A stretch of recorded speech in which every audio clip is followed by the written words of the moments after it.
Vote দিয়ে যে রকমের লোক পার্লামেন্টে পাঠাইছেন ওই রকমের ফল আপনি পাবেন।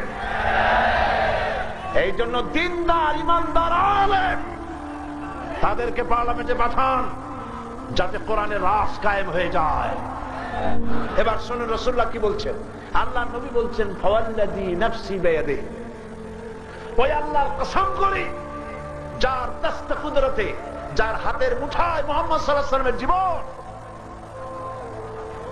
লা তা'মুরুন্না বিল মারুফ ওয়া লা তানহাউন্না আনিল মুনকার, তোমাদেরকে অবশ্যই ভালো কাজের আদেশ করিতেই হইবে, তোমাদেরকে অবশ্যই অন্যায় কাজ থেকে মানুষদেরকে ফিরাতেই হইবে।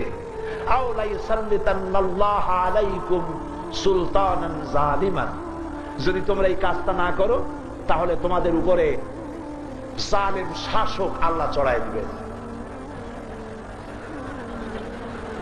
তোমাদের উপরে তোমার দেশের সবচাইতে দুশ্চরিত্র লোকগুলি তোমাদের শাসক হয়ে বসবে। এরপরে তোমার দেশের ভালো মানুষেরা আল্লাহর কাছে যত দোয়া করুক, আল্লাহর কাছে দোয়া মঞ্জুর হবে না।